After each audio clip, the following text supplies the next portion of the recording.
Episódio 4 da nossa série falando sobre filosofia. Um convidado muito especial aqui, um cara de muita resenha nos bastidores e que hoje eu tenho a honra e a alegria de poder trazer aqui para falar um pouquinho para vocês um assunto que vai ser bem bacana. Amoroso, se apresenta aí para a galera. Bom, galera, para quem não me conhece, meu nome é Carlos Amoroso.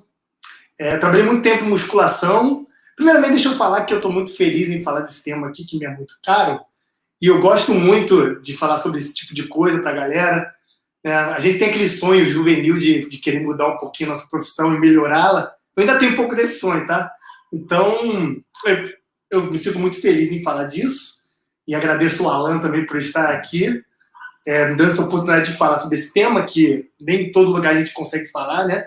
Que é uma coisa, assim, um aspecto assim, diferente do que a gente costuma tratar. Meu nome é Carlos Amoroso. Eu estou terminando agora o mestrado na UFRJ em controle motor, né? Neurociência. E eu trabalhei muitos anos na prática, em sala de musculação, ainda trabalho dando personal, né? Então, eu estou na prática, eu estou nas ideias, na ideologia e também estou na ciência, né? Estaria nos 3 pontos, tentar juntar isso tudo para formar algum tipo de pensamento para ajudar a nossa profissão, né? Que esse é o objetivo principal.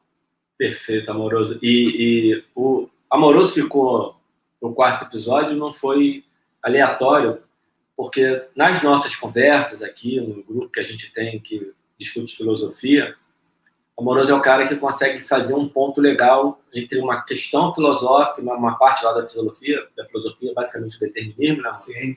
E trazer isso um pouco para o nosso mundo, para dar um pouquinho da noção dessa importância da filosofia na educação física do ponto de vista mais prático. E aí, Amoroso, a pergunta clássica que não pode faltar é o que te levou a estudar filosofia e como você chegou nesse caminho aí que, ao meu ver, é hoje o cara que consegue trazer mais essa aproximação prática de como a filosofia pode ajudar no entendimento de algumas coisas do ponto de vista do movimento humano. Sim. Bom, eu comecei a estudar filosofia com 19 anos de idade. Eu era adepto das religiões afro-brasileiras e eu queria saber qual era a base lógica daquele acontecimento. Então eu comecei a ler tudo que é livro de religião. Aí comecei a ler muito livro de religião. Depois dali, comecei a me aprofundar em seitas, ocultismo, etc. Comecei a ler. Só que eu me esbarrei com um livro chamado Filosofia Hermética, que tinha trechos filosóficos que eram atribuídos ao Hermes Trismegisto, que no ocultismo é um ser iluminado, é um ser que viveu uns anos atrás, etc. E eu me interessei muito nessa filosofia, até ainda aqui escondido aqui. Segue aí. Senão você é maluco. Aí tinha muito texto de filosofia, eu achei aquilo... Sabe quando toma Red Pill do Matrix, deu um boom? Fica que coisa interessante. Aí comecei a ler filosofia, séria, né? Que acho. Aí comecei a ler filosofia. Aí de filosofia fui para história, que eu também gosto muito. Aí fui ciências políticas, fui estudando esse tipo de coisa. E depois eu entrei na educação. Com 19 anos, eu já estava na faculdade de educação física. Estava recém-inserido na faculdade, ingresso, e estava, no segundo período. Aí eu comecei a gostar muito da educação física, eu entrei não gostando, não ligando, né? Entrei por contingência da vida, mas comecei a gostar e comecei a querer fazer a ponte sobre isso, né? E eu sempre tive uma neurose, eu acho que isso me veio da religião, que é saber a base ontológica daquilo. O que é base ontológica? Ontos quer dizer ser. Logia quer dizer conhecimento do ser, conhecimento do que é a coisa, o objeto de estudo que a gente está focando. Então, o que eu queria fazer? Eu queria saber a origem das coisas. Eu tinha essa neurose. Então, eu fui esmiuçar a religião para tentar saber a origem dos acontecimentos que nos trouxeram até aqui, da vida, do que quer dizer Deus, do que é Deus, do que são deuses. Então, isso me fez... Eu acho que eu tenho essa coisa na educação física por causa disso. Eu rumei para a evolução humana, estudei muito tempo evolução humana, até escrevi até um monte de projeto lá no laboratório e tudo, sobre evolução. A gente viu que com o material e com a grana que tem no Brasil não dá para fazer nada. Mas eu cheguei a escrever um monte de projeto, o orientador leu, legal, mas como é que a gente vai fazer isso, cara? Eu falei, não dá para fazer. Aí eu sempre tentei buscar a origem das coisas, o porquê porquê das coisas, não como. Por exemplo, eu te pergunto alguma coisa na neurociência. Como é que acontece a atividade motora? Tem um input sensorial, tem um processo no cérebro, multimodal, e depois gera uma resposta. Esse aí é como acontece, não é o porquê aconteceu, qual foi a origem do acontecimento, o que levou a acontecer. Aí eu busquei evolução para entender o processo humano, só que eu entendia razoavelmente, só que eu queria entender o processo de ideias. O que a gente tem na educação física hoje, a forma da gente pensar é uma forma que foi pensada alguns séculos atrás. Talvez até milênio, se a gente voltar lá para Aristóteles, etc. Então, a primeira coisa, o que a gente pensa, não é o que a gente pensa. É o que a gente acha que a gente pensa. Alguém pensou isso aí. Minha ideia é original. Não, alguém já pensou. Você leva aquilo, né? Você aprende dentro da sociedade que está inserido e aquilo não é natural seu. Você pegou de algum pensador que falou, juntou com o pensamento de outro pensador, alguém aplicou isso na prática, depreendeu o pensamento. Aí isso levou para você pensar o que é hoje. E na educação física tem isso, né? A gente trabalha de uma forma, eu digo que a gente só sabe a parte de cima do iceberg, que está imerso, que é 2/3 do iceberg ou mais, a gente não sabe. Então, a evolução humana nos dá uma boa ideia disso e o pensamento também, filosófico. Porque a estrutura que a gente monta a ciência, ela tem um pensamento por trás. Esse pensamento molda a forma que a gente vai aplicar a ciência. E por trás desse pensamento tem uma lógica que precisa ser aplicada para esse tipo de pensamento. Então, quando você vê um artigo científico, ele tem algum pressuposto por trás. E normalmente é um pressuposto filosófico. Dependendo de como você mexer nesse pressuposto, a abordagem vai mudar. Então foi por isso que eu me interessei. De onde surgiu isso? Por que eu penso dessa forma? Aí eu comecei a ouvir de amigos essa frase, fulano de tal tem um pensamento estruturalista, fulano de tal. Aí eu fui, cara, o que é isso realmente, né? Esse tipo de pensamento? Que vieram dos gringos, né? Os gringos já batem nessa tecla tem um tempo, e a gente, como é brasileiro atrasado, a gente tem essa ideia, normalmente a gente pega no nome dos gringos, e a gente vê aqui. Só que mesmo eu catando, eles falavam muito por cima sobre esse pensamento. O que é estruturalista? O que é mecanicista?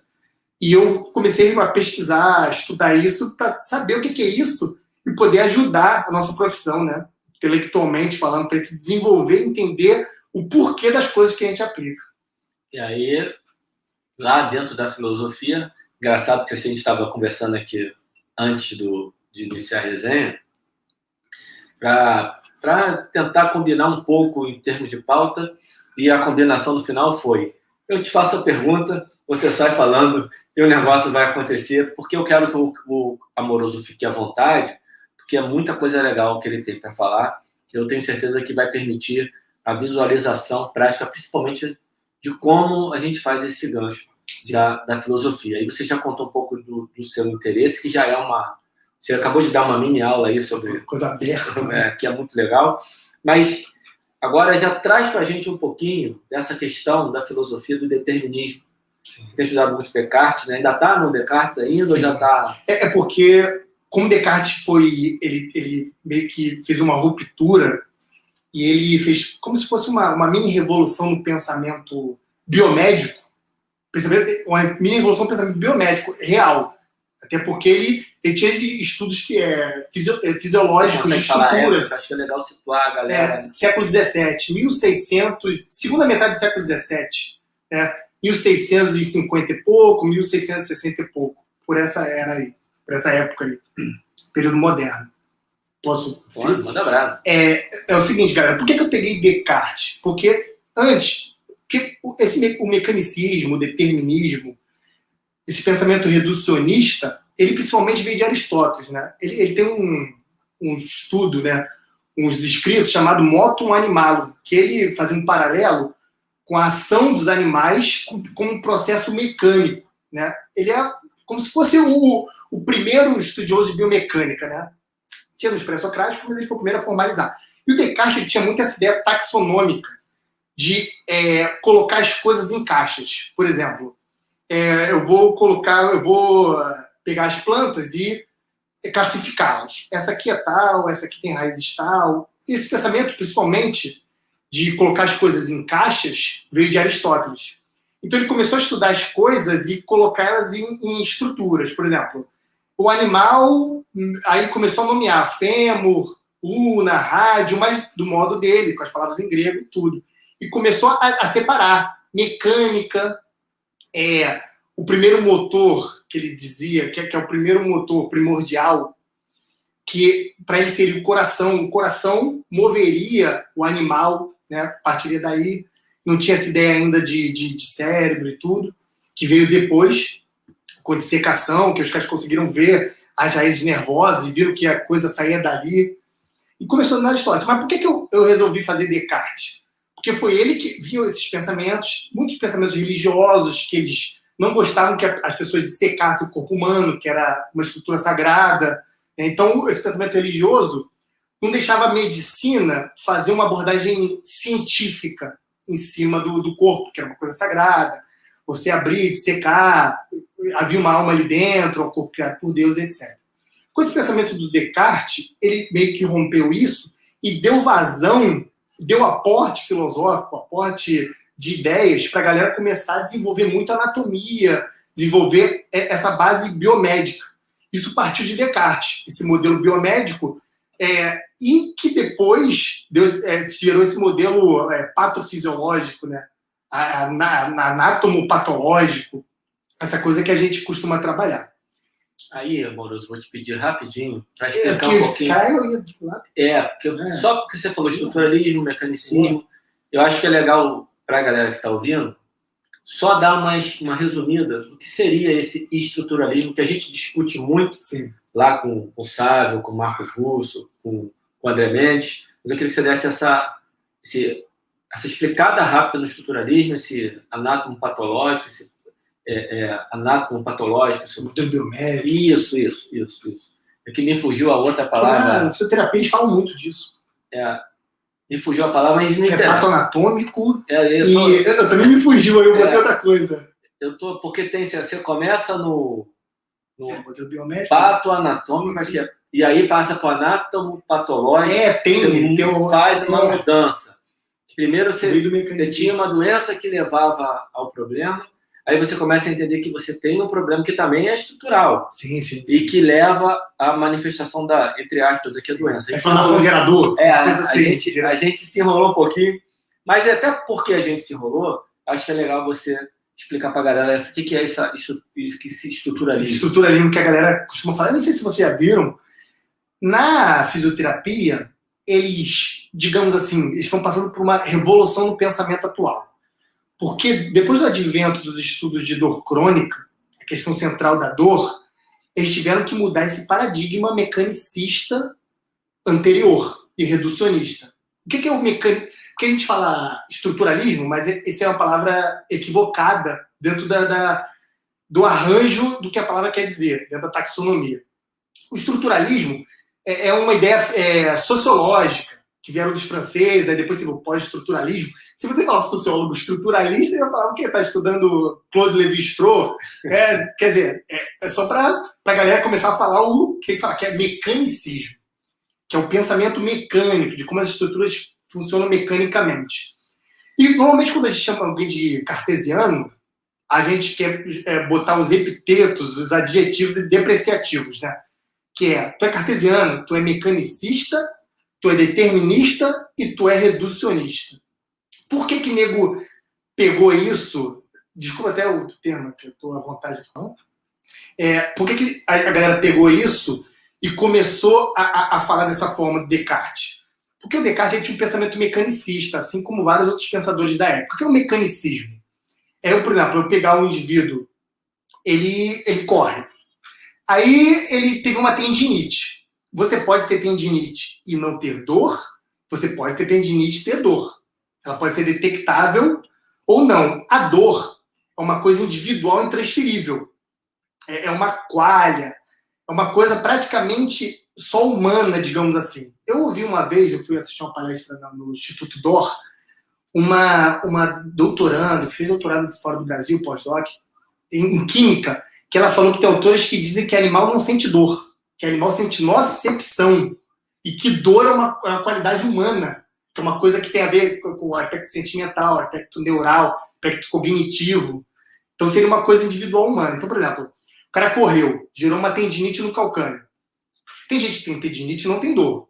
Tem gente que tem tendinite e tem dor. Tem gente que tem tendinite e tem pouca dor. Tem gente que não tem tendinite e tem algum tipo de dor. Tem gente que tem hérnia, tem dor. Tem gente que tem hérnia e não tem dor. Tem gente que tem hérnia e tem pouca dor. Tem gente que tem hérnia e tem muita dor. Então a dor não... Tem dor e não tem hérnia. Tem gente que tem dor e não tem hérnia. É o que é da dor crônica. Tem bastante. Sim. Eu não sou muito competente a falar isso, mas eu tenho uma noção breve. Meu amigo Marcos Lúcio fala isso muito melhor do que eu, até porque ele estuda isso, tem um doutorado. Mas eu tenho uma noção. Então, por exemplo, quando a gente pega um indivíduo, ele tem a tendinite, ele correu, tem tendinite, e a gente fala, você vai sentir dor tal, a gente está sendo determinista. A gente está pegando inflamação e atrelando com dor. E a gente, ao mesmo tempo, está sendo reducionista. A gente está pegando uma estrutura que está acometida por alguma coisa, que a gente não acha que é normal, que seria inflamação, e a partir daí a gente está dependendo. Inflamou, sentiu dor, inflamou, uma coisa dependeu da outra naquele aspecto microscópico que eu estou observando. Isso é reduzir o todo a um fenômeno local. Só que a gente sabe que não é só isso, que a dor, ainda mais se for crônica, ela tem vários aspectos nervosos, tem um pouco a ver com ansiedade, tem a ver se o indivíduo está mais sensibilizado a isso, pode ter a ver com depressão, pode ter a ver com que ele treinou muito antes e pode ter gerado essa inflamação. Não foi necessariamente ele sentiu dor pela inflamação, ou inflamou porque correu demais ou correu de menos. Então, o determinismo é fazer essas relações causais de forma reduzida que gerem uma certa certeza. Tudo bem que quando a gente tem um aluno de personal, aborda o aluno, não dá para a gente falar, não sei. Por que tu inflamou, tem tendinite? Cara, sinceramente, não sei. Tu vai falar, porque você essa semana, eu te pedi para correr 10 km e você correu 30, por isso que inflamou o calcâneo. A gente fala assim. Só que isso, assim, para nós profissionais, tá? Não é para os leigos. Até certo ponto a gente precisa fazer certas afirmações perante o aluno, mas eu não vou falar que é irresponsabilidade nossa.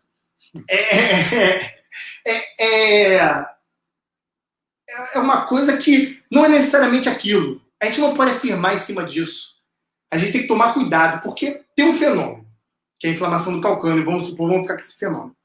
Ele é intercruzado de vários acontecimentos anteriores, momentâneos e possivelmente posteriores. Então, com essa leva toda, esses sistemas complexos se relacionando, para levar o indivíduo a ter uma inflamação, quando você fala, inflamou porque correu 30 km semanal e mandou correr 10. Adivinhou, nós tradamos. Adivinhou. Tanto que os meus alunos de personal hoje, eu tento até me cuidar do que eu falo, porque senão eu fico muito duvidoso, não passa muita credibilidade. Na filosofia chega um ponto que você não sabe mais de nada, né? Só sei que nada sei, de Sócrates. Então o aluno pergunta, cara, por que eu tô com dor assim? Não sei. Pode ser várias coisas. Cara, por que eu fiz leg e senti aqui? Não sei, pode ser várias coisas. Mas aí, amor... É complicado. Voltando lá naquela hora que você já falou, viajei, já. É porque eu parecia estar evoluindo e entendendo o modelo que é cinesiopatológico. Isso, lembrou. Pato anatômico, cinésio. Isso, pato anatômico para processos. Anatomia, fisiologia, movimento. Que aí você começa a detectar alguns problemas de equilíbrio, de movimento e tal, que vão gerar uma patologia. E, num determinado momento, isso pareceu ser uma super evolução da educação física, caramba, da fisioterapia também. Contribuiu muito. Claro que contribuiu. Até hoje contribui. Óbvio. Só que o que você está fazendo, que não é derrubar nada, é só questionar e tentar avançar um pouco. Entender que o ser humano, que é um sistema complexo, é um pouquinho mais do que um modelo reducionista. E é delicado falar sobre... Ficou melhor que eu, né? Então, que é delicado falar sobre isso, porque aí a galera está escutando, então você quer dizer agora que não serve para nada? Não, ninguém está dizendo que nada, não existe agora que não serve para nada. Mas é importante entender as coisas sobre perspectivas novas e entender que o ser humano é um pouquinho além do que você acabou de falar, esse reducionismo, né, de olhar uma estrutura e determinar tudo a partir daquela estrutura. Então, acho que a gente... Sim. Agora você pode voltar... só queria aproveitar para lembrar aqui desse momento nosso que nós viramos do pato anatômico para o cinésio patológico. É exato. É a palavra que eu botei. Aí eu inverti, né? uma estratégia retórica para não perder o time. E eu me confundi todo em função disso. Porque desse e a gente não vai editar nada, vai sair com os erros lá de trás. Vamos em frente. Mas é assim mesmo. Se eu estivesse no curso com a galera toda sentada na minha frente, a gente ia embora, a galera ia perguntando e levava. Melhor ainda, né? Vamos nessa, segue aí. Mas aí, o que é um mecanicismo? É você... O Descartes ele dividia de duas formas a questão cognitiva da mente com a questão corporal. A res cogitans é a questão da mente, né? Seria um elemento, uma substância que não seria a mesma substância necessária material do corpo, que seria a res extensa, que seria a extensão da res cogitans. E um engano muito grande em Descartes é quando a galera fala seria um fantasma numa máquina. Não, porque quando você junta a res cogita, que seria a mente, e o corpo, aquilo forma um terceiro elemento, e esse elemento tem que ser levado em consideração. Não tem fantasma na máquina. Seria uma coisa mais próxima como o hardware e o software. Logicamente que é uma coisa imbricada. Você não consegue rodar um software sem o hardware, nem rodar um hardware sem o software. Então você vê os dois como a mesma coisa. Apesar de você programar de forma diferente, você mexe na estrutura do computador, troca peça, e no software você programa, você vê a coisa como uma coisa só, porque funcionam intrinsecamente ligados. Não dá para separar. Dá para separar só na manutenção. Né? Por exemplo, o cara vai fazer uma operação, ele não vai operar a tua mente no teu pé, digamos assim. Né? Então, o mecanicismo é isso. Com esse advento da ideia de Descartes, os anatomistas do século XVII, principalmente a escola francesa, que Descartes era dali da área da França, eles pegaram essas ideias mecanicistas que tinham na época, essas ideias de corpo, ser uma coisa não ligada à mente necessariamente, eles começaram a fazer estudos anatômicos. E com esses estudos anatômicos, eles começaram a ver que tinha um cérebro, o sistema nervoso central se ramificava e ele se ligava ao corpo todo. E com essa ideia mecânica, eles pegam um cadáver, abrem, fazem assim no bíceps, flexão no cotovelo. Então, uma ideia mecânica é o bíceps faz flexão do cotovelo. Eles pegavam a panturrilha, apertavam, ele fazia flexão plantar. Então, a panturrilha faz flexão plantar. E isso, ao mesmo tempo que é uma visão mecânica das estruturas do corpo, é uma visão reduzida da função do músculo. Que depois a gente soube que tem uma certa ligação facial até um determinado limite. Tem a alimentação nervosa, que pode estar alterada, gerando algum problema. Tem uma sinergia com outros músculos. Então, essa ideia que a gente tem de separar, por exemplo, treinamento em blocos, em músculos, isso vem de uma ideia mecanicista, que começou lá em Descartes, vem da ideia reducionista, de reduzir o movimento à função do músculo. Que aí depois a galera começou a falar, não, no rosca-bíceps você trabalha escápula? Não tem nada a ver, eu estou fazendo flexão de cotovelo, eu estou trabalhando no bíceps. Mas a escápula não precisa estabilizar, o corpo não funciona sinergicamente, o teu pé não vai precisar flexionar para te fincar o chão e buscar estabilidade. Aí essa ideia está mais aberta, depois a gente compreendendo melhor o funcionamento cinesiológico do corpo, a gente começou a ver. Mas até então ainda tem muita essa ideia mecanicista e reducionista. O rosca-bíceps trabalha flexão de cotovelo, é o bíceps. Leg, quadríceps, glúteo, posterior, um pouco. Então, a gente sabe que não. Quando a gente faz um movimento, a gente trabalha o corpo inteiro de certa forma, numa magnitude muito menor, mas a gente consegue ter uma ideia maior. Tanto que depois veio a ideia das fáscias para tentar explicar um pouco essa ligação, que em determinadas coisas a gente não pode depreender uma extensão de transmissão de força muito longe, né? Não posso transmitir a força do pé até a região frontal, ou a linha profunda anterior, não posso fazer uma flexão de coxa e trabalhar o sartório, por exemplo, ele fazer uma ligação até o meu diafragma, que tem muitas pessoas que abordam dessa forma, só que a gente não sabe necessariamente. Tem estudo que aponta que não é necessariamente dessa forma que funciona, mas, em suma, é isso. Descartes influenciou os anatomistas. Os anatomistas, com essa ideia, eles influenciaram os cirurgiões depois. E os cirurgiões influenciaram a medicina como um todo. E a medicina se desenvolveu em cima desse paradigma reducionista, determinista. Eu opero essa estrutura, eu reconecto esse tendão, e o funcionamento vai voltar de tal forma. Só que a gente sabe que, reduzindo a um sistema mecânico, a um sistema de músculos como geradores de torque, um sistema de guindaste, o guindaste não é alimentado pelo sistema nervoso. E ele não tem subjetividade da mente. Então, a gente fazer essa ligação do sistema de guindaste, de gerar torque, necessariamente do ser humano, é até certo ponto uma irresponsabilidade, porque isso nos limita na visão. A gente faz afirmações de coisas que a gente não sabe necessariamente se funcionam dessa forma. Então, isso influenciou a medicina. Influência da medicina influenciou fisioterapia, que são ciências, digamos, mais novas, né? A medicina é muito mais antiga, influenciou a educação física. Então, o pai da biomecânica, que seria Nikolai Bernstein, ele estudava controle motor, mas ele tinha essa ideia mecanicista, sistema de guindaste, de mecânica, até porque a nossa profissão ela está em cima de estruturas muito moles. O que tem de mais rígido próximo a gente são as leis newtonianas, que é a coisa fisicamente mais rígida, então a gente se apoia, se encosta na biomecânica.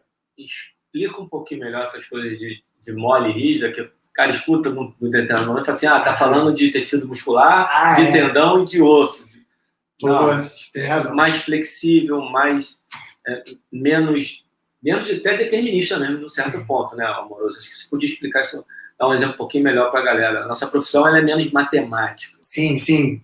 Digamos assim, a nossa profissão é uma profissão nova, né? A ciência do movimento, digamos que são novas, e a relação do cérebro com o movimento também é relativamente nova, porque o estudo anatômico é muito mais antigo, o estudo biomecânico é muito mais antigo. Então, eu disse que a educação física ela seria mais mole, né, cientificamente falando, porque a gente tem estudos limitados que estudam ser humanos de forma quantitativa, aliás. Então, a gente pega um artigo, ele faz um corte no tempo de um determinado número de indivíduos que respondem a um estímulo. Só que isso não tem força científica para se criar uma teoria. Então, o que a gente tem de teoria mais próxima? Teoria sintética da evolução. E tem as leis de Newton, que seria o passo na frente da hipótese, né, que seria a lei. Dentro da educação física, a gente, da tese, né, dentro da educação física, a gente tem hipóteses. Por exemplo, por que a biomecânica, digamos assim, é a coisa mais visualizável no nosso dia a dia? A cinesiologia é a coisa mais tangível, que a gente consegue gerar controle e fazer com que o indivíduo siga aquilo e dê muito certo. Porque ela está baseada nas leis newtonianas, né, na mecânica newtoniana. Então, por exemplo, na corrida, se eu falar para o indivíduo, você está batendo muito o pé, você está saltitando muito na corrida, fatalmente, pela lei da ação e reação, a magnitude que você impõe numa estrutura rígida vai ser a mesma magnitude de resposta que você vai ter. Então, se você der uma porrada grande no chão, você vai tomar uma porrada de igual magnitude. Então, a estrutura vai ter que aguentar essa porrada. Mas eu não posso falar, se você correr saltitando com calcânio, você vai ter lesão. Isso seria determinístico. Eu estou pegando uma lei newtoniana, daí eu estou depreendendo que o ser humano, que é uma estrutura material, porém, tem vários aspectos subjetivos, que talvez em estruturas que são materiais não tenham. Se você fizer esse estudo num sistema de guindastes, num bloco, vai ser aquilo mesmo. Se eu tacar um bloco no pé, vai rachar. Não tem jeito, vai rachar. Aí você é determinista. Mas, se eu pedir para o ser humano saltitar e receber uma magnitude grande, ele correr anos, ele pode não ter lesão. Eu não posso afirmar isso. Isso é um determinismo que está ligado à mecânica. Fazendo uma analogia aqui rapidinho, Amoroso, ver se é isso para... Eu sempre de cutucar vocês para vocês darem exemplo para ficarem cada vez mais claros. Você tem um carro que as duas rodas da frente, de repente, elas desalinham. Sim. Se aquelas rodas ficarem assim, você vai ter um desgaste mais de um lado do pneu do que o outro, esse pneu tende a estourar, mas vai durar menos. Sim. Aí você faz o quê? Você alinha esses pneus e esse pneu dura mais. É certo. Ali a matemática funciona, porque o carro não pode andar com o pneu dessa maneira. Ele precisa andar com o pneu retinho, alinhadinho. Quando você vai para o ser humano e você... Tem cognição, tem um cérebro, tem inervação. Eu acho que a gente até brincou, né? Aquela síndrome do martelinho de ouro. Sim. Aí você olha para o ser humano e fala assim, você tá meio torto aqui, esse músculo tá mais, entre aspas, encurtado que esse aqui. Seu joelho tá fazendo muito valgo, vamos mexer aqui na sua mecânica. E tá arriscado, a hora que você mexe na mecânica, a pessoa se machucar, ou pode não acontecer nada, a pessoa pode melhorar, na verdade você não sabe. Porque o o ser humano não é essa máquina que você vê que está apontando para dois lados e você precisa alinhar, porque quando você alinhar, você vai conseguir acertar e ele rodar melhor. Não, necessariamente não vai acontecer isso. Não dá para determinar. Sim. Essa analogia, ela traz um pouquinho desse determinismo. Então, legal, acho que é um pouco disso, né? Porque a gente quer muitas vezes determinar. Você está batendo muito com o calcanhar, vai machucar. Sim. Você está fazendo isso aqui, tua coluna você está envergando muita coluna aqui para pegar, toda hora você desce, você vai pegar as suas compras no chão, você flexiona a coluna. Não, você tem que manter a coluna. Você vai herniar. Sim. A gente acha que tem que ficar... Herniar vai se lascar necessariamente. E aí ainda tem isso. Sentir dor. Enfim, te interrompi para tentar dar essa arrumada na analogia e você fala para a galera, é isso. E não é, né? Sim. O guindaste, o exemplo do guindaste, o exemplo do carro, se você calcular, realmente vai acontecer. Se você calcular no ser humano, pode acontecer. Exatamente. Pode acontecer, exatamente. A gente trabalha com probabilidades, né? Eu sou adepto da aumento da frequência na corrida, quer dizer, quanto mais pezinho de japonês, melhor. Você não fazer grandes amplitudes de passada, mas amplitudes mais curtas, com a parte média do pé, a parte anterior. Eu, probabilisticamente, o que tem nos estudos, eu sou mais adepto desse tipo de mecânica para corrida. Mas não quer dizer que tem um aluno meu correndo com calcânio e saltitando bastante, que ele vai gerar lesão e que ele vai ter dor pior ainda. Eu não posso afirmar isso. Imagino que tem uma probabilidade maior dele gerar isso, mas não é determinista. Você vai flexionar a coluna no stiff, você vai herniar, vai sentir dor. Não posso afirmar isso. Você vai correr, vai fazer passada longa, bater com o calcanhar. Dentro de 3 meses, tu vai acabar se machucando. Não posso afirmar isso. Na puxada, se você fizer puxada por trás durante 10 anos, tu vai ferrar tua glândula numeral. Não posso afirmar isso, pior ainda. Né? Você piorou bem. Quer dizer, eu não posso afirmar. Porque a gente sabe hoje em dia que muitas pessoas que têm hérnia, e isso ficou mais claro na dor. Isso aqui é interessante. Quando você vai explicando isso, eu vou pegar mais um relato para gente. Então, no estudo da dor, principalmente na fisioterapia, eles estão, entre aspas, passando por essa revolução atualmente. Por exemplo, na física, eles estudavam a mecânica newtoniana, que são axiomas, são coisas verdadeiras, que contribuíram muito. E elas serviam para todo tipo de corpo, inclusive o corpo humano. Só que, no começo do século XX, surgiu a mecânica quântica, né? Com Max Planck. Em 1905, ele criou o conceito de quantum. E dali começaram a sair vários estudos sobre essa microscopia, esses estudos de elementos mais primordiais, menores. Eles viram que o funcionamento da mecânica newtoniana, muitas vezes, não se aplicava a determinadas relações quânticas. Então, eles precisaram rever esses conceitos. Depois veio Einstein, relatividade geral e etc., e eles precisaram adequar isso à mecânica quântica, porque não estava batendo a mecânica newtoniana com alguns acontecimentos da quântica. Eles precisaram rever. Então, digamos, a física passou por essa revolução no fim do século XIX, começo do século XX. Digamos, na medicina, eles já têm vários estudos sobre essa aleatoriedade, sobre essa incerteza da mecânica humana, tanto que o grupo da USP, eles fazem estudo de um tipo de lógica que ela consegue assumir contradições. A coisa pode ser e não ser ao mesmo tempo, olha que loucura. Os médicos lá do Hospital da Clínica da USP, eles estudam isso. Eu estava conversando com ela que eu acho que isso falta na nossa profissão, né? Da galera começar a ver os pensamentos por trás, que é o pensamento que muda a ação. Então a gente precisa, não necessariamente nessa ordem, tá? Porque, por exemplo, na nossa profissão, o fisiculturista já treinava pesado, cor diferente. Essa suquinha, não conheço essa cerveja.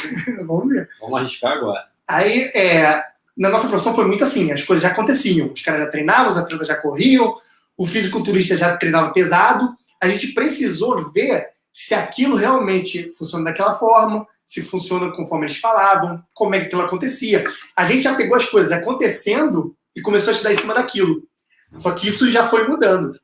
E eu digo que na fisioterapia, principalmente, com o advento do estudo da dor crônica, que é uma modificação neural a nível central e nível periférico, que mesmo com o indivíduo já com a dor já remida, com a dor já não acontecendo mais, ele pode, aliás, com a lesão não acontecendo mais, por exemplo, ele tem uma inflamação, ele recuperou a inflamação, não está mais inflamado, só que ele continua sentindo dor na estrutura.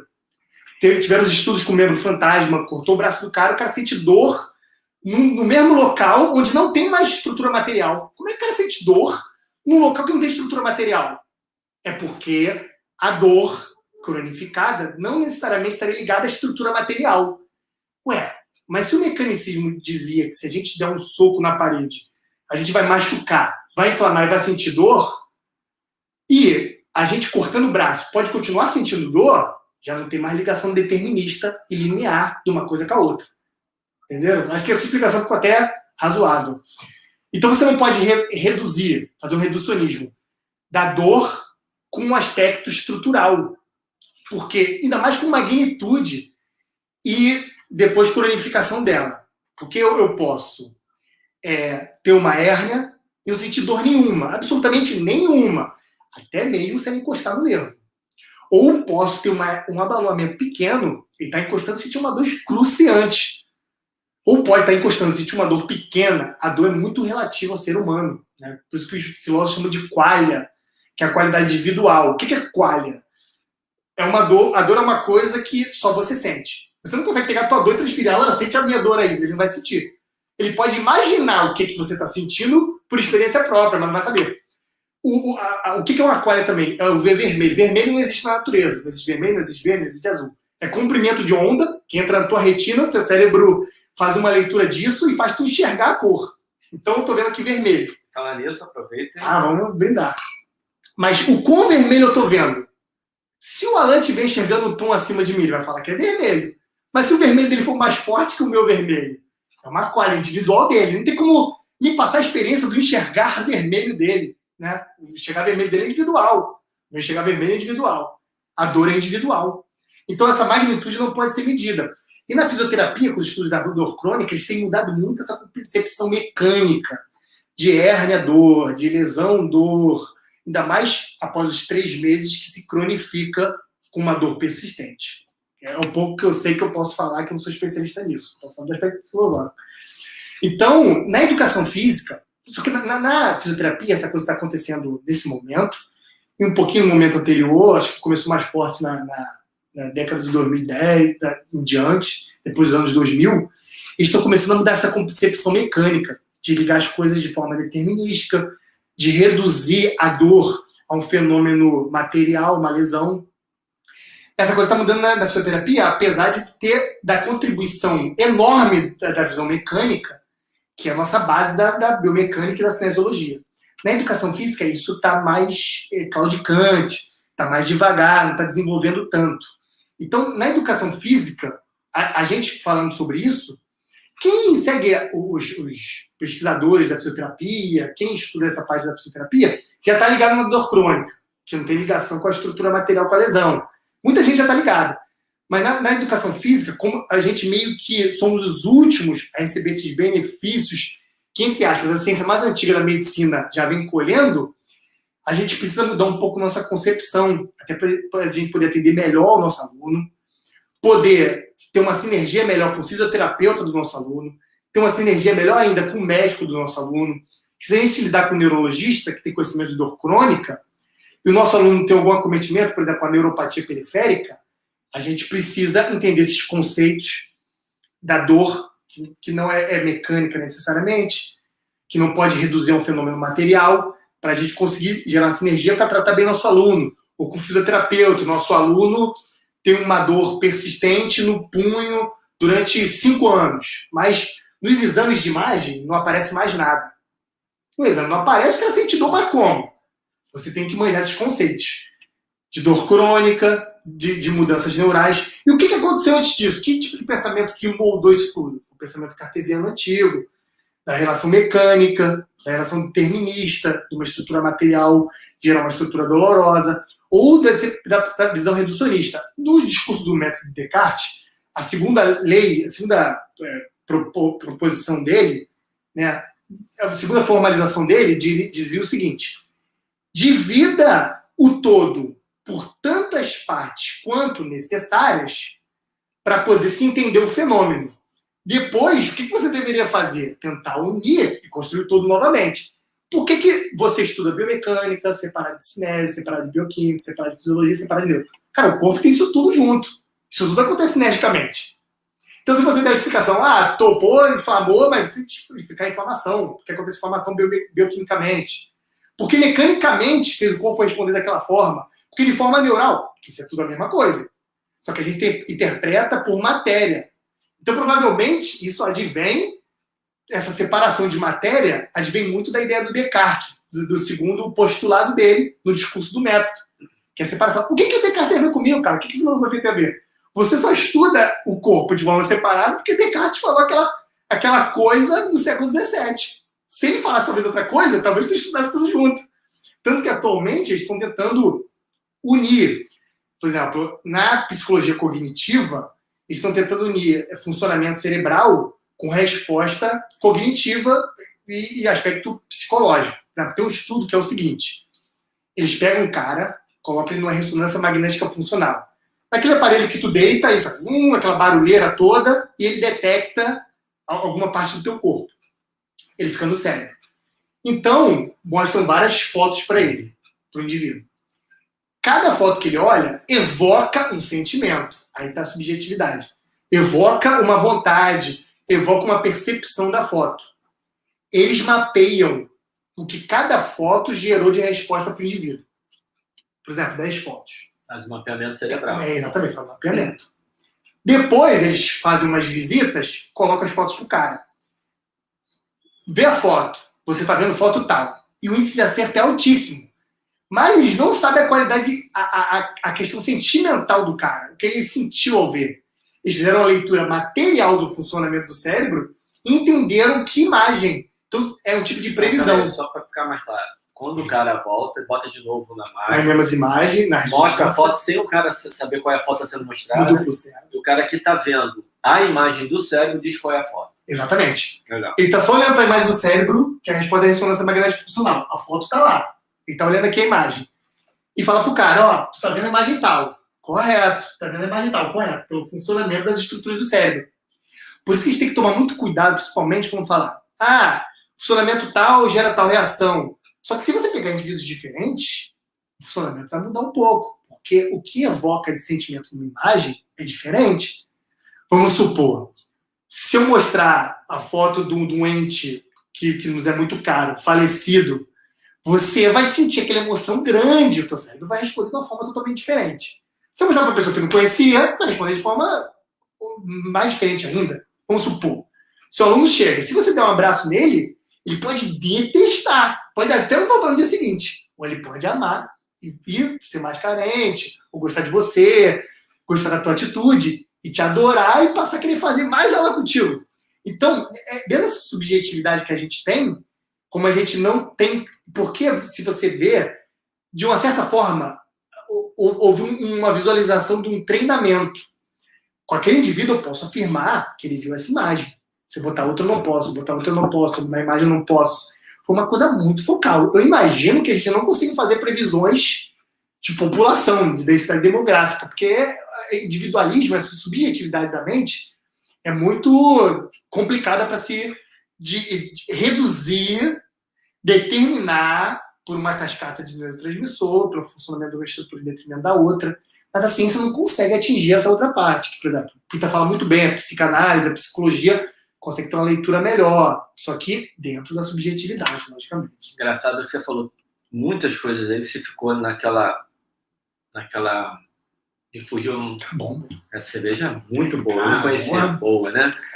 Você falou muito de matéria e forma aí. O Gulu adora falar. Eu estou pensando aqui que depois desse episódio, antes da gente voltar com a temporada 2, que a gente vai ter a temporada 2, cada um deles vai fazer mais um episódio comigo, a gente tem o 5º episódio, que são os 4 juntos.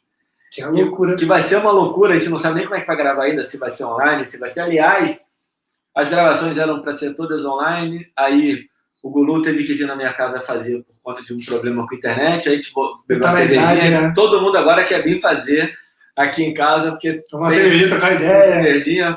E eu vou só... fazer os bastidores, que é interessante pra caramba também. Bebendo mais, ou só botando mais cerveja pra dentro, beleza. E aí, eu tô pensando aqui, cara, Cara, a hora que eu juntar vocês, eu espero que a gente consiga fazer presencial. Vai ser legal, porque eu tenho certeza que numa hora dessa o Lulu vai pegar, já vai usar outro exemplo, já vai trazer para a explicação que ele gosta tanto de matéria e forma. O Pita já vai entrar com a psicanálise, o Luciano vai entrar com alguma história que lá da filosofia antiga ele consegue fazer um link. Cara, eu estou muito ansioso por esse dia, fugir aqui um pouquinho, vamos voltar para ver se você aproveitou, experimentou a cerveja. Quando o cara gosta muito de cerveja, mas gosta mais ainda de falar do assunto que ele está apaixonado estudando, porque ele fez um brinde e ele não tocou na cerveja durante alguns minutos para poder continuar falando. Sensacional, amoroso. Eu estou aqui só bebendo de camarote, bebendo aqui, aproveitando a cervejinha e aprendendo um pouquinho com esse monstro, esse moleque é um monstro. Posso falar assim, né? Um moleque. A gente não se... Intimidade. Sou um moleque mesmo, garoto novo. Vamos chamar assim também, tá tudo certo.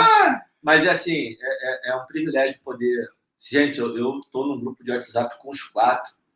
A discussão diária eu não consigo acompanhar 100%. Quando eu consigo ler lá o que eles falam, assim, é um aprendizado enorme. Essa galera doente no sentido bom de ser apaixonada por um assunto, de querer aprender e contribuir, querer passar, né? Querer contribuir para estar aqui. Eu realmente estou disposto a fazer uma estrutura para contribuir, para dar base, para, digamos assim, aumentar a respeitabilidade da nossa profissão. Porque, olha, outra coisa que provavelmente advém de Descartes, com a separação da res cogita e da res extensa, é que a mente racional, que esse realmente seríamos o eu, o nós, apesar de ser atrelado ao corpo, isso depreendeu a ideia de que a inteligência é mais importante, a mente é mais importante, sentar numa cadeira e estudar é mais importante do que fazer atividade física. Então isso gerou um preconceito em cima da gente. Não tô falando que a culpa é de Descartes, ninguém discute com o falecido. Eu tenho um amigo meu que fala, lá de Brasília, e fala, ele tá fazendo doutorado em pré-socráticos. Ele fala mal da Aristóteles. Aristóteles é vagabunda, é do jeito dele lá. Mas ele fala assim, gente, eu não tô discutindo com o morto Aristóteles não, é até covardia. Eu tô discutindo que quem pega a ideia dele, deturpa ou faz uma releitura e fica falando que foi ele que falou, né? É mais ou menos isso. Pegaram as leituras de Descartes, quer dizer, fizeram releituras de várias formas que eles acharam, fizeram depreensões das formas que eles acharam também conveniente e falaram que isso veio do Descartes, mas não necessariamente. Tem gente que fala que a mente é separada do corpo, mas não é. A junção deles forma a gente. Não é necessariamente desgrudado. Se eu tirar o teu eu, a tua mente da glândula pineal, que ele falava que estava acoplado, sumiu mente e teu corpo acabou, vai morrer, vai virar matéria. É isso que ele queria dizer. Não é que tu tirou a alma, aquilo precisa funcionar junto, tipo hardware e software.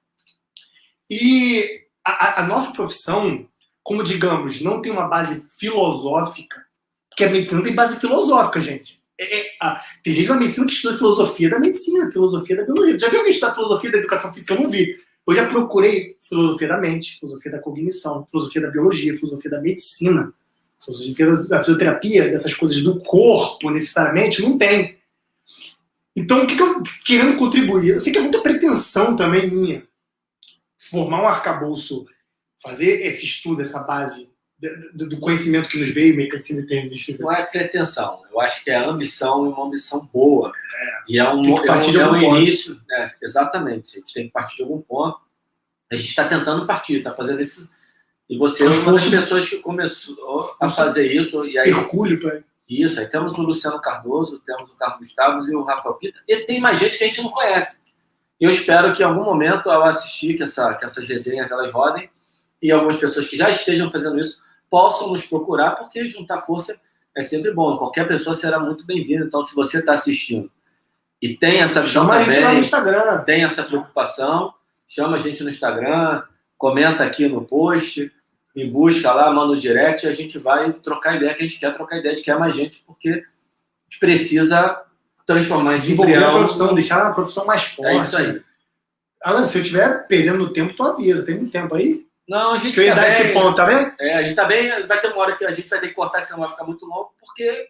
tu dá o corte, então, senão a gente se empolga. Deixa comigo, vai em frente. Voltando um pouco nessa questão da nossa profissão, vocês veem que a gente sofre preconceito. Um pouco da nossa parte, assim, eu quero saber a prática, eu quero saber os exercícios. Como a gente trabalha com o corpo, a gente releva um pouco o pensamento sobre o corpo, uma parte da profissão. Tudo bem que a galera quer saber aplicar os exercícios, dar efeito, ganhar um dinheiro no bolso, totalmente legítimo. Totalmente legítimo. A gente fica, Carlos, tá viajando, não quer saber disso. Mas eu fazendo isso, eu conseguiria, junto com outras pessoas, logicamente, formar uma estrutura que depois aquilo ali poderia nos dar maior base e também, com isso, nos dar maior respeitabilidade. A galera começar a ver nossa profissão com mais respeito, com mais, digamos, dignidade, digamos assim. Porque a gente sabe como é que funciona. Como a gente trabalha com o corpo, parece que a gente não trabalha com a mente. É meio que esse dualismo tá imbrincado na gente.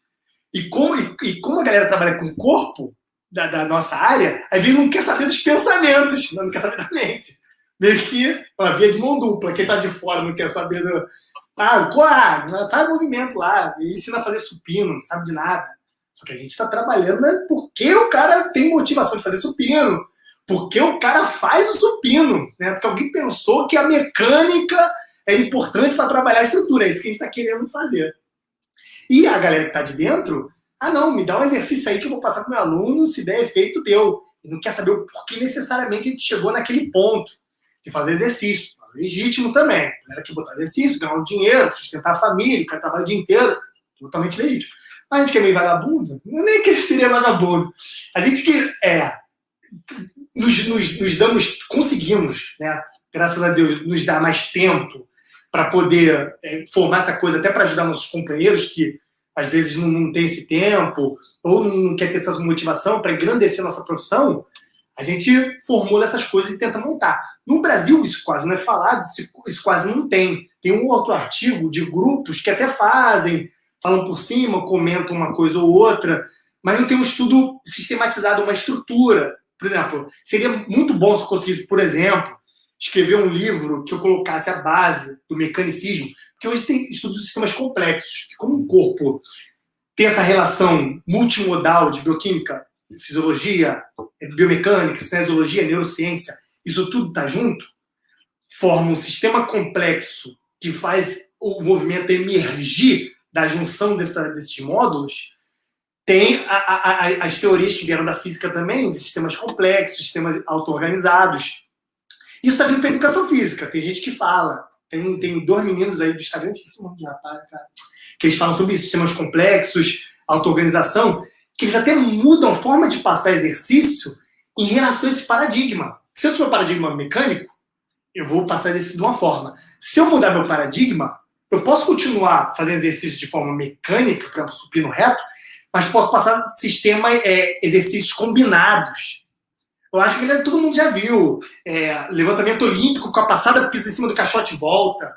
Muita coisa que a Rafa trabalha com bola, com movimento rotacional, com percepção, tomada de decisão, que o Alan também trabalha muitas vezes. Isso não parte do pressuposto mecanicista. Isso parte do pressuposto de que existe um sistema complexo, que ele precisa ser trabalhado de forma multimodal, que ele é responsivo a todo quanto é tipo de atividade. Tirando um pouco a sagitalização do movimento. O que é isso? A gente trabalha muito no plano sagital. O vetor entra aqui do lado, a gente agacha, a gente faz tríceps, a gente faz bíceps, tudo aqui no plano sagital, correto? A maioria dos exercícios no plano sagital. Plano transverso tem pouco, combinação tem menos ainda. Combinação? Nossa. Coisa que o Alan faz, isso muito vem da evolução humana, já explica isso. E se você tiver um pressuposto mecanicista, que é um pensamento que você acha que eu penso assim porque eu estudo. Não, mas o estudo veio da medicina, que veio da cirurgia, que veio da anatomia, que veio de Descartes, que eles foram influenciados. Então o pensamento não é teu, né? Então o pressuposto mudou, o exercício mudou. Essa é o grande impacto da filosofia. Aquela coisa vem como se fosse uma maré. Lógico que encontra várias outras influências no meio do caminho, mas vem como uma maré que vai influenciando tudo. E chegou a esse ponto da gente passar um rosca-bíceps, digamos assim, deterministicamente. Eu estou falhando aqui. E mudando o paradigma, a gente muda a abordagem. Mudando a abordagem, a gente encontra novos horizontes, novas formas de estudar, usando outra abordagem, outra forma de entender. Essa é a influência da filosofia. E a gente explicando, dando base, comparando reducionismo com holismo ou emergência de uma estrutura auto-organizada, e mecanicismo com sistemas complexos, determinismo com antideterminismo ou com holismo, a gente consegue falar, ó, veio daqui. Se você usar essa caixa aqui, você provavelmente vai cair aqui, vai fazer estudos dessa forma determinada. Lógica clássica. Se você usar essa caixa aqui, você vai ter que usar, com outro paradigma, fazer estudos de outra forma, gerar outra abordagem na prática e, com isso, gerar outra resposta. E você pode fazer um intercâmbio. Tu passa uma extensora, depois passa um movimento complexo, combinado. Então, eu não estou falando para você esquecer isso aqui e só pensar nisso aqui. É você juntar os dois, entendendo os dois. Se eu, por exemplo, na minha pretensão, conseguir fazer essa estrutura, principalmente botar num livro, que seria o ideal, comparar, botar tudinho. Eu meio que no curso, com os slides, botar a comparaçãozinha, eu já consigo mostrar a diferença. Eu acho que a explicação foi até razoável para a galera entender. Sim. Se eu conseguir sistematizar, botar num livro bonitinho, aquilo, eu vou falar, a educação física tem um sistema filosófico, uma base que explica do porquê dela e jogar assim, ó, toma médico, pô, na mesa, toma fisioterapeuta, pô, na mesa. A base filosófica nós pensamos que eles têm. O médico tem base filosófica. Isso é uma coisa que me incomodou um pouco, a questão do pensamento, né? É basicamente isso. Você rolou aquela breve revolta do amoroso. Caraca, eu tentando me irritar, mas acaba me irritando. Mas tá, eu acho amoroso assim, que já foi uma super contribuição. Eu quero só fazer uma pequena tentativa de contribuição aqui no seu me ajuda que senão a gente... E aí vou pedir para você dar um recado final para a galera, que eu acho assim, que tudo que você está falando em relação ao respeito da profissão, e tem uma coisa que vem junto do respeito da profissão, e tem uma coisa que vem junto não só que não necessariamente é dependente do respeito, mas é dependente do conhecimento, é dependente de uma visão maior que Eu tô moralizando o negócio. Não, mas eu tô indo para um outro lado da nossa profissão, que é a missão dela, que é o propósito dela. Sim. Se a gente consegue aumentar o conhecimento, aumentar a qualidade, e consequentemente isso vai trazer o respeito, mas o mais importante, acho que vem antes, é a nossa capacidade, enquanto profissional, de atingir efetivamente a nossa missão, que é fazer com que a população se torne fisicamente mais ativa. Sim. E influenciar positivamente a saúde pública neste sentido, neste aspecto. Porque saúde não é só a ausência de doença, e não é só a prevenção a partir da atividade física, é uma coisa maior. Mas sem entrar na filosofia da saúde, esse ponto da saúde que nos diz respeito, que também passa pela mente, é muito legal você falar que não dá para ter essa divisão, esse dualismo. O Pita também falou bem sobre isso, mas esse crescimento da profissão pode nos ajudar a entender melhor o ser humano, e entendendo melhor o ser humano, nós sermos mais capazes de fazer com que ele se torne ativo num ambiente que empurra esse ser humano para a inatividade física, um ambiente que beneficia o sedentarismo. Então, isso para engrandecer a nossa profissão, aumentar o nosso conhecimento, aumentar a nossa base, aumentar a nossa qualidade, vai trazer a rebote o respeito, mas, antes de mais nada, vai fazer com que a gente cumpra melhor a missão da própria profissão. Exatamente. Fez uma ótima síntese. Porque o que a gente quer? Vamos supor, você está sentindo uma dor no estômago, já está persistindo durante uma semana. O que você pensa? Tem que ir no médico. O que a gente quer? Que o cara está sentado no sofá, o cara precisa me movimentar. Eu preciso do professor de educação física. E não o cara levantar e sair correndo da aula sozinho. É isso que a gente quer. Eu acho que a maior busca da gente é isso. O cara acha que precisa da gente. Isso passa por muitos aspectos, que eu acho que cada um dá um pouco de contribuição. O cara fala de emagrecimento, eu posso te ajudar no emagrecimento, posso te ajudar na mecânica, eu posso te ajudar na forma comportamental, eu posso te dar uma base de entendimento que você fale, pô, aquilo ali tem raiz, que é mais ou menos o que eu estou tentando fazer. Aquilo ali tem uma raiz. A galera que trabalha com aquilo, ela tem uma noção de como fazer aquilo. Eu preciso de pessoas que trabalhem com aquilo. Tudo isso que a gente faz, no fim das contas, até com uma certa pretensão, é a pessoa fazer isso. Está sentado no sofá, preciso movimentar, eu preciso de um professor de educação física. Eu acho que é mais do que eu preciso. Não, eu acho que eu confio no professor. Isso, ótimo, melhor ainda. Eu confio. Exatamente. Ao mesmo tempo, amoroso, ela confia e ela vai buscar, nós também somos responsáveis por mostrar para ela que ela não precisa estar do nosso lado o tempo todo para se movimentar, senão a pessoa só vai se movimentar 1 hora por dia. Sim, exatamente. Isso é um ponto, só porque... Tem que se movimentar às 6, né? Discordando um pouquinho dele aqui... Não, tá certo. Não, é porque eu não sintetiza melhor que eu. Eu confio no professor para fazer com que eu me movimente melhor. E esse mesmo professor vai me ensinar, vai me dar estratégias para que eu possa me movimentar independente dele. Porque o que eu sempre digo em relação à educação física é que, se a gente pegar a questão da evolução, que a gente não vai entrar aqui agora... que é outro mundo, né? Mas o ser humano, ele geneticamente tem um corpo que precisa de movimento. Exatamente. E a maior parte... Precisa. Isso aí pode ser determinista, tá, galera? E a maior parte da existência da espécie, do gênero, principalmente, do gênero Homo, foi em ambiente em que ele obrigatoriamente se movimentava sem o desejo de se movimentar. A gente tem que gerar desejo. Isso. A gente tem que gerar esse desejo. E aí, exatamente, ele era desafiado nesse ambiente diariamente para várias valências físicas, para várias qualidades de movimento, para várias diferentes necessidades de controle do movimento, controle motor. Então, nós, educadores físicos, somos responsáveis, no mundo moderno, por gerar esses desafios que o ambiente moderno não traz naturalmente. Isso é um ponto. Para trabalhar valências físicas que talvez ele não consiga trabalhar em função do ambiente. E, ao mesmo tempo, dar autonomia para esse sujeito para que eles sejam ativos e independentes da gente. E, ao prepará-los, parece que a gente aumenta a chance que eles fiquem mais ativos nas horas livres. Esse assunto não dá para a gente discutir aqui agora no final de resenha. Em relação, né, do personal, que aumenta a aderência. E aí eu entrei num terreno que efetivamente daria para a gente chegar aqui mais uns 30 minutos, 40 minutos discutindo. Então, vou encerrar aqui. A gente pode começar desse ponto quando a gente for fazer o próximo episódio contigo. Que aí é o seguinte, episódio 4, temporada 1. Na temporada 2 vai ter o episódio 4 de novo, com Caos Amoroso.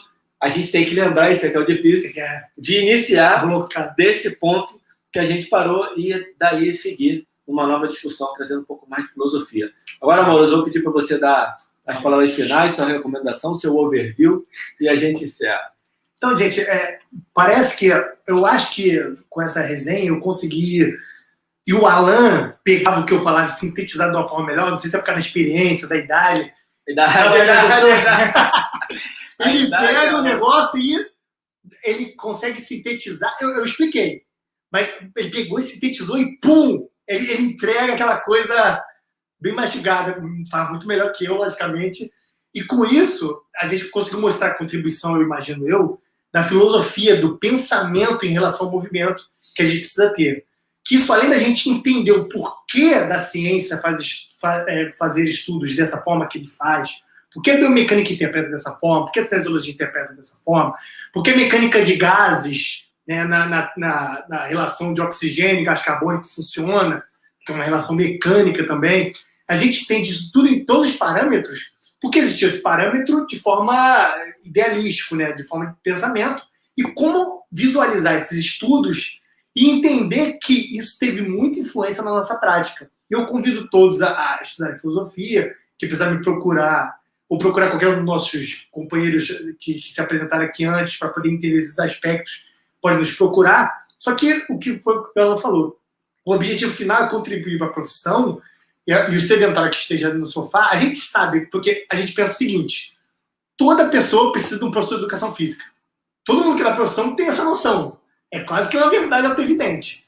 Porque com o nosso acompanhamento, a pessoa vai se movimentar melhor, vai ter mais aderência e provavelmente mais qualidade de vida. A gente sabe disso. Só que as pessoas não sabem. Para a gente é tão evidente, mas para a pessoa não é evidente.